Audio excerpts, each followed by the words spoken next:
Culto do Evangelho no Lar. Hoje é 25 de setembro de 2023. Vamos ler então um pedacinho da Gênesis, no número 16, que fala o seguinte: assim como a ciência propriamente dita tem por objetivo o estudo das leis do princípio material, o objeto especial do Espiritismo é o conhecimento das leis do princípio espiritual. Ora, como este último princípio é uma das forças da natureza, a reagir incessantemente sobre o princípio material e reciprocamente, segue-se que o conhecimento de um não pode estar completo sem o conhecimento do outro. O espiritismo e a ciência se completam reciprocamente. A ciência, sem o espiritismo, se acha na impossibilidade de expiar certos fenômenos só pelas leis da matéria. Ao espiritismo, sem a ciência, faltariam apoio e comprovação. O estudo das leis da matéria tinha que tinha que preceder o da espiritualidade, porque a matéria é que primeiro fere os sentidos. Se o espiritismo tivesse vindo antes das descobertas científicas, teria abortado como tudo quanto surge antes do tempo.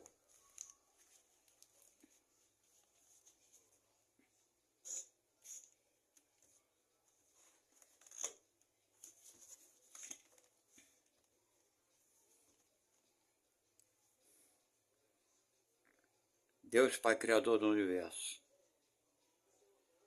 nosso Pai e Mãe, obrigado por tudo que tem feito por mim e por todos nós aqui nessa terra, Pai. Dá-nos força para conseguirmos vencermos as nossas próprias imperfeições, os nossos sentimentos ainda negativos.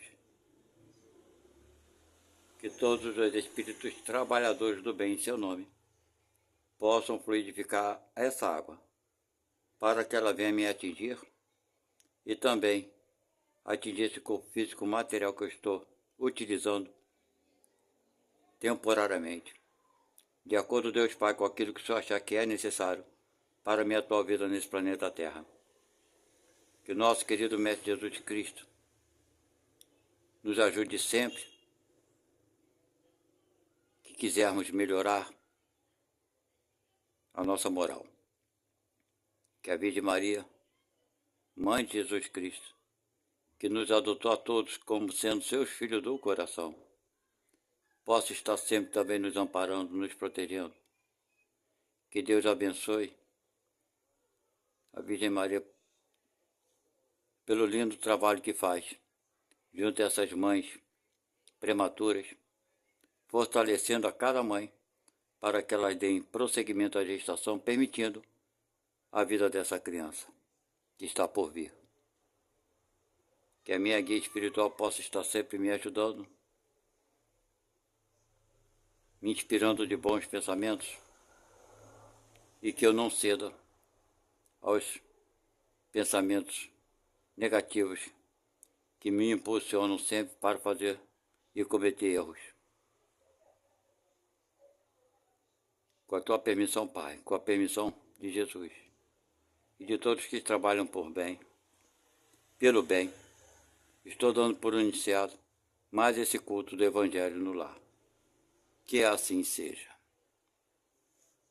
Bem, para darmos então continuidade à nossa leitura e estudo, nós havíamos parado no último estudo, está aqui marcado, no número 10.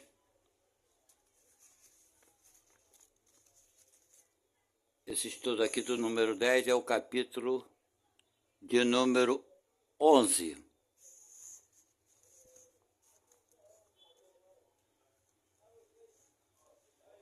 Então, que ele fala assim: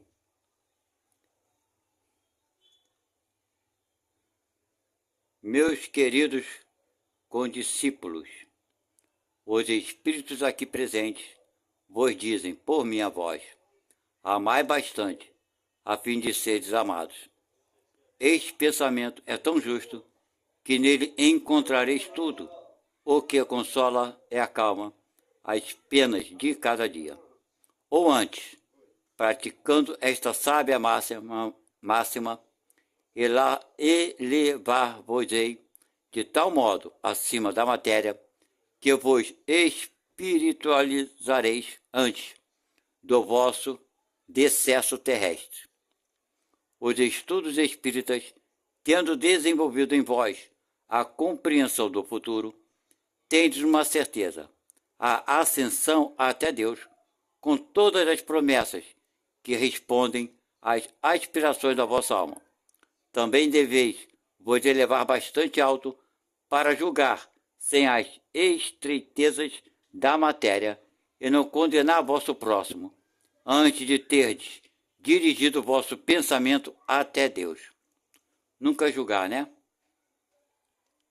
Amar, no sentido profundo da palavra, é ser leal, probo, consciencioso, para fazer aos outros o que se quereria para si mesmo. É procurar ao redor de si o sentido íntimo de todas as dores que oprimem vossos irmãos, para abrandá-las. É encarar a grande família humana como a sua, porque essa família vós a encontrareis em um certo período, em mundos mais avançados, e os espíritos que os compõem são, como vós, filhos de Deus, destinados a se elevarem ao infinito. É por isso que não podeis recusar aos vossos irmãos o que Deus vos deu livremente, visto que a vosso turno estaríeis bem contentes se vossos irmãos vos dessem do que tivesseis necessidade. Eu acho que é isso, é a necessidade.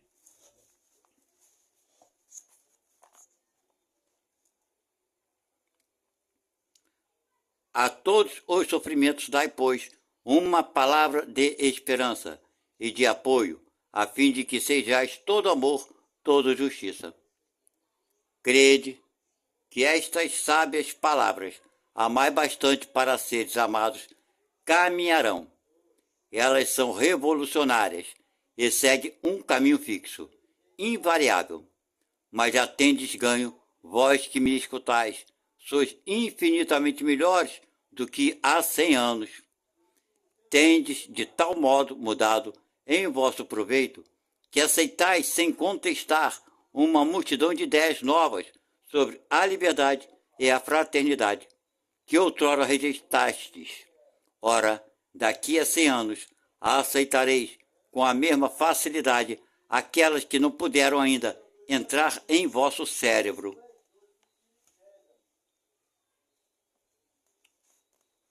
Hoje, que o movimento espírita deu um grande passo, vede com que rapidez as ideias de justiça e de renovação contidas nos ditados dos espíritos são aceitas pela parte mediana do mundo inteligente. É porque essas ideias respondem a tudo o que há de divino em vós. É que estáis preparados para uma sementeira fecunda, a do último século, que implantou na sociedade as grandes ideias de progresso.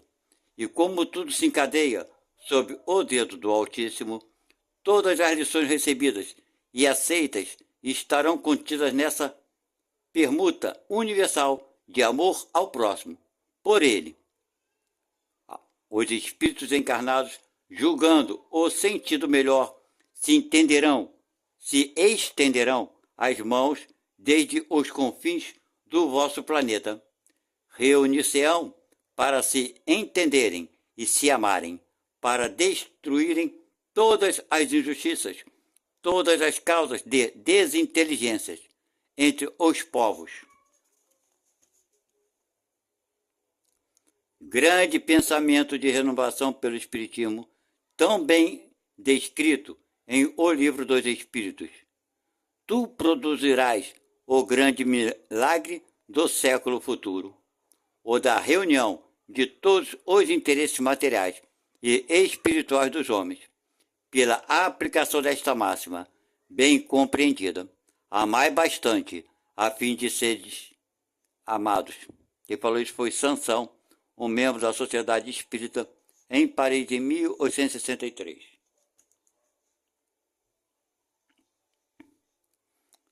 O egoísmo. O egoísmo, esta chaga da humanidade, deve desaparecer da Terra, cujo progresso moral retarda. Ao Espiritismo está reservada a tarefa de fazê-la subir na hierarquia dos mundos. O egoísmo é, pois, o objetivo para o qual todos os verdadeiros crentes devem dirigir suas armas, suas forças e sua coragem. Digo coragem, porque é preciso mais coragem para vencer a si mesmo do que para vencer os outros.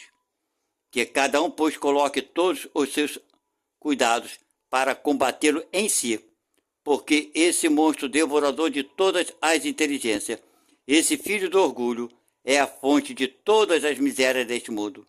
É a negação da caridade e, por conseguinte, o maior obstáculo à felicidade dos homens.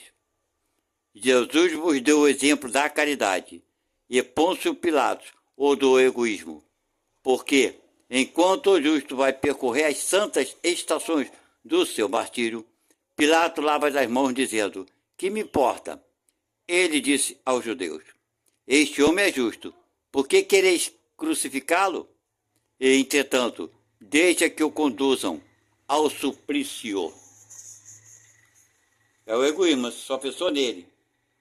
Pois é.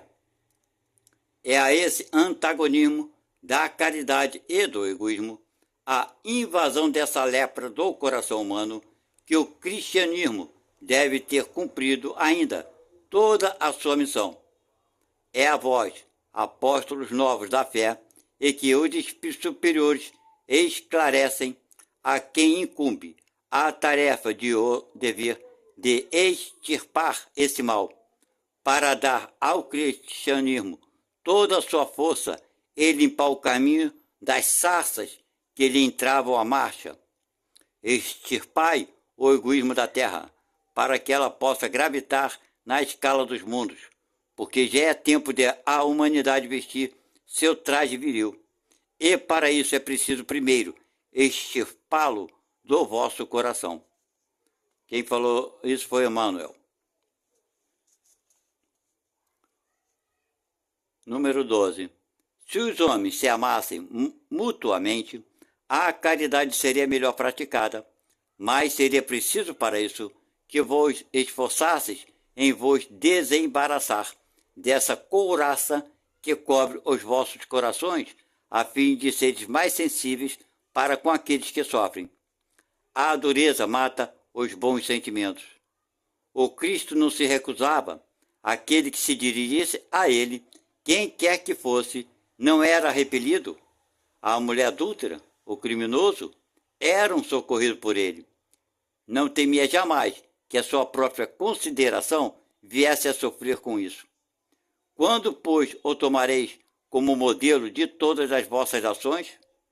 Se a caridade reinasse na terra, o mal não teria mais predominância.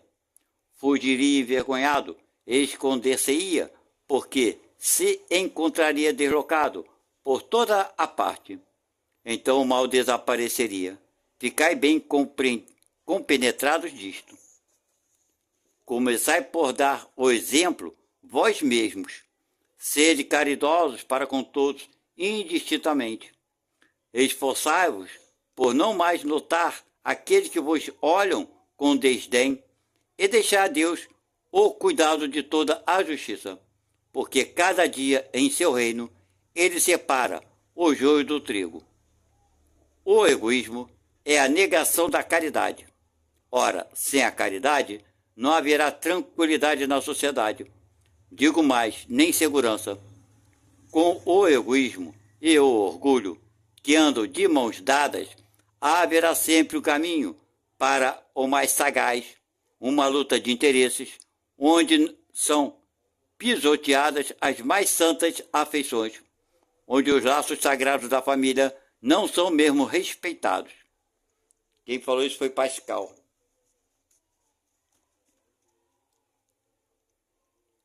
A fé e a caridade.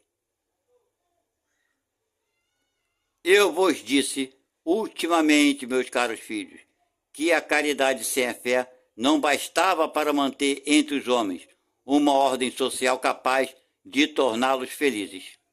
Devia ter dito que a caridade é impossível sem a fé. Podereis encontrar, em verdade, impulsos generosos, mesmo nas pessoas sem religião, mas essa caridade austera, que não se pratica senão pela abnegação, pelo sacrifício constante de todos os interesses egoísticos, não há senão a fé para inspirá-la, porque nada, além dela, nos faz levar com coragem a perseverança à cruz desta vida. Sim, meus filhos, é em vão que o homem, ávido de prazeres, queira se iludir sobre a sua destinação neste mundo, sustentando que lhe é permitido não se ocupar senão da sua felicidade. Certamente Deus nos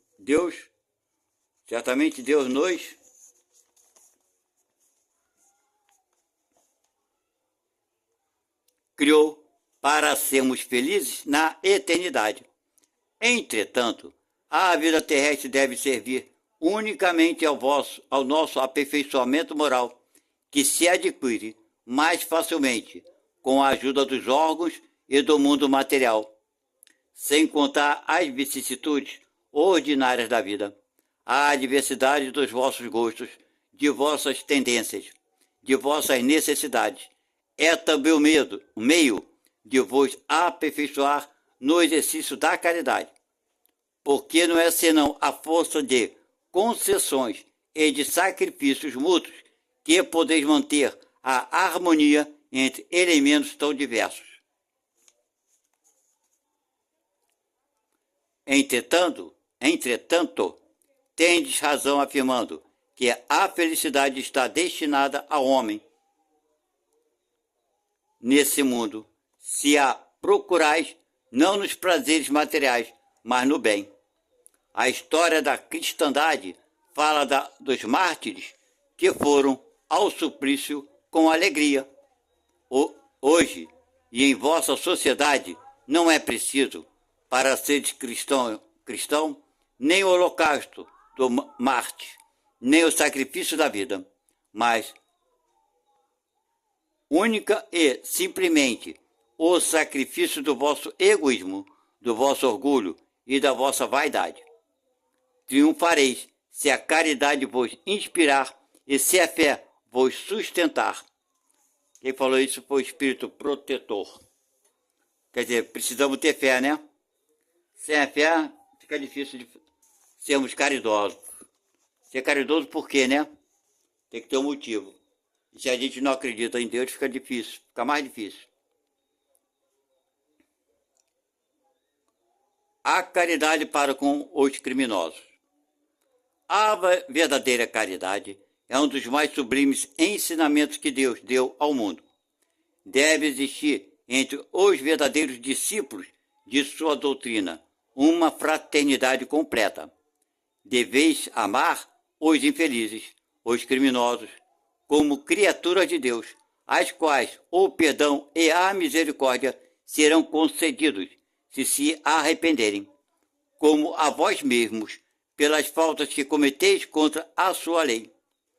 Pensai que sois mais repreensíveis, mais culpados que aqueles aos quais recusais o perdão e a comiseração, porque frequentemente eles não conhecem Deus como o conheceis, e lhe será pedido menos que a vós. Está vendo? Vocês não conhecem Deus, será pedido menos do que a nós que conhecemos Deus. Pois é. Não julgueis, não julgueis, meus caros amigos, porque o julgamento que fizeres vos será aplicado mais severamente ainda, e tendes necessidade de indulgência, para os pecados que cometeis sem cessar. Não sabeis que há muitas ações que são crimes nos olhos de Deus de pureza e que o mundo não considera sequer como faltas leves? Pois é, aí está as coisas morais, né?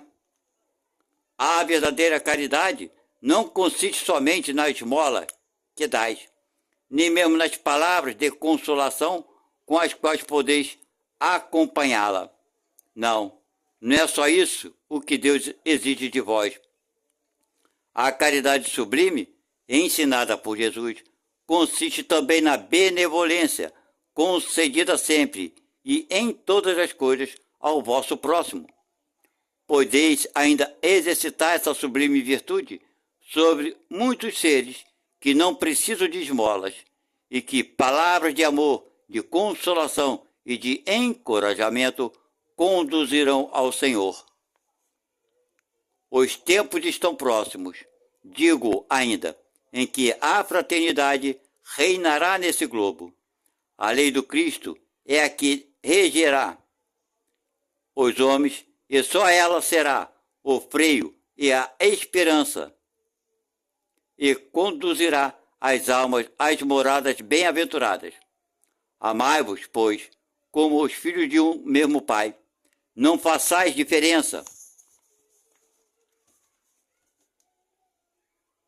entre os outros infelizes, porque é Deus quem quer que todos sejam iguais. Portanto, não desprezeis a ninguém. Deus permite que grandes criminosos estejam entre vós, a fim de que vos sirvam de ensinamentos. Logo, quando os homens forem conduzidos à verdadeira lei de Deus, não haverá mais necessidade desses ensinamentos, e todos os espíritos impuros e revoltados serão dispersados nos mundos inferiores, de acordo com a sua tendência. Deveis, aqueles de quem falo, o socorro de vossas preces, é a verdadeira caridade. Não é preciso dizer de um criminoso, é um miserável, é preciso expurgá-lo da terra. A morte que se lhe aflige é muito suave para um ser dessa espécie. Não, não é assim que deveis falar. Olhai vosso modelo Jesus. Que diria ele se visse um infeliz perto de si? Lamentá-lo-ia ou consideraria como um doente bem miserável e lhe estenderia a mão? Não podeis fazer isso em realidade, mas pelo menos podeis orar por ele. Assistir seu espírito durante alguns instantes, que deve ainda passar sobre a vossa terra. O arrependimento pode tocar-lhe o coração, se orardes com fé. Ele é vosso próximo, como o melhor dentre os homens. Sua alma transviada e revoltada foi criada como a vossa, para se aperfeiçoar. Ajudai-o, pois, a sair do lavaçal e orai por ele. Quem falou isso foi Elizabeth da França.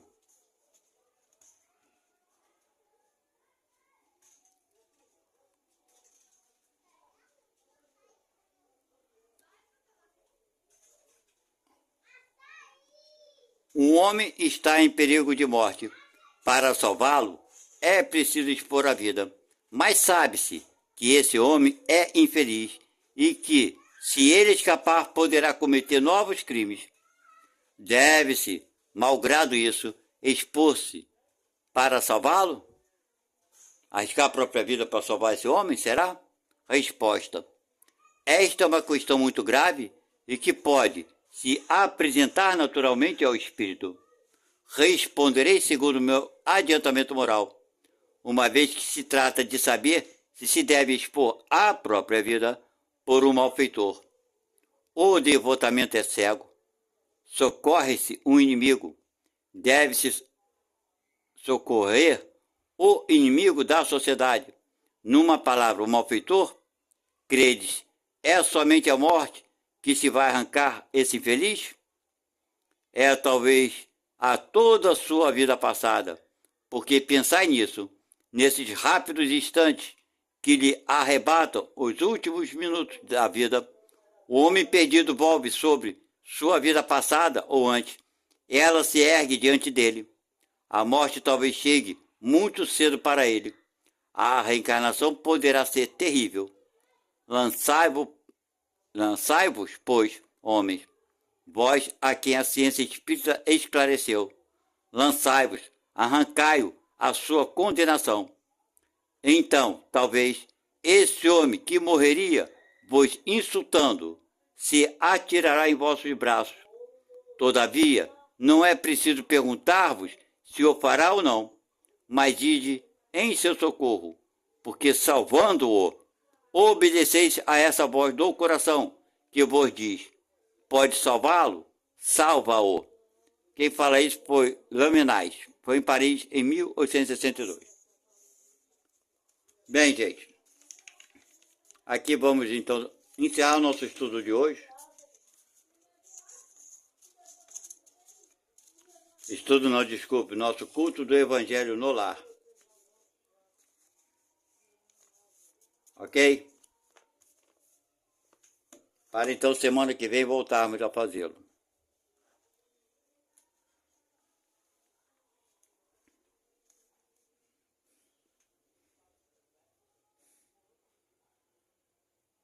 Deus nosso Pai, que possamos ter forças para praticar a Tua lei. A lei que o nosso meio mestre Jesus Cristo nos deixou. Amar ao próximo como a nós mesmos. Fazer o bem, não importa a quem. Dai-nos força, Pai, para que não venhamos a julgar ou condenar nossos irmãos que cometem erros. Pois que nós, Pai, também cometemos erros. Somos todos necessitados do Teu perdão, da Tua ajuda. Pai, que os espíritos que trabalham para o bem possam levar o bálsamo àqueles que se encontram nos leitos hospitalares ou enfermos nos seus lares,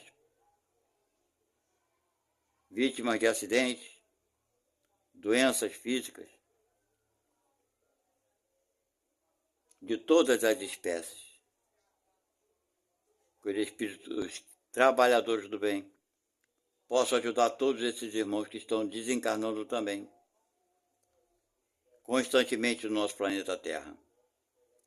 Vítimas de acidentes, assassinatos, crimes, suicídio, abortos, causas naturais. Enfim, meu Pai, que esses irmãos possam serem bem tratados e auxiliados pelos espíritos do bem. Pai, iluminai os políticos do nosso planeta Terra, para que eles possam ser tocados em seus corações e criarem leis para ajudar aquele que nada tem, aquele que passa fome, os pobres e miseráveis do nosso planeta Terra.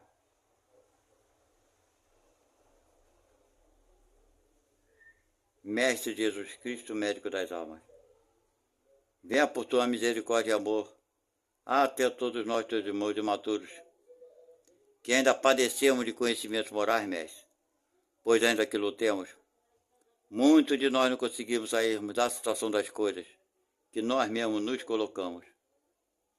Ajuda-nos, querido mestre, a combatermos a nós mesmos, para que um dia possamos ter o direito de podermos participar da tua seara de amor e caridade, que trabalha enxugando lágrimas, sendo ombro de apoio, ombro amigo, ouvido que escuta sem qualquer julgamento.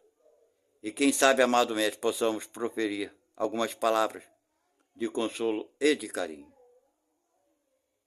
Que Deus Pai Criador esteja sempre contigo. Que rogamos, amado mestre, venha até todos nós, que a tua luz penetre no coração de cada um de nós, dando-nos a compreensão do amor e da fraternidade universal, que liga todos os seres de todos os mundos e todas as coisas. Que assim seja. Ah, minha guia espiritual, obrigado por tudo que tem feito e fazes por mim. Me perdoe por eu nem sempre querer ouvir seus conselhos e preferir aceitar sugestões que me arrastam tão facilmente para as baixas vibrações. Foram anos cometendo erros atrás de erros. Eu nunca fui vítima senão de mim mesmo. A quem posso ou devo atribuir a culpa senão a minha própria imprevidência e rebeldia? O princípio de tudo está sempre dentro de cada um de nós. Os outros só nos fortalecem. Eu realmente não tenho certeza do que sou capaz de fazer tanto para o bem quanto para o mal. Por tudo isso eu vou te pedir que não me abandone.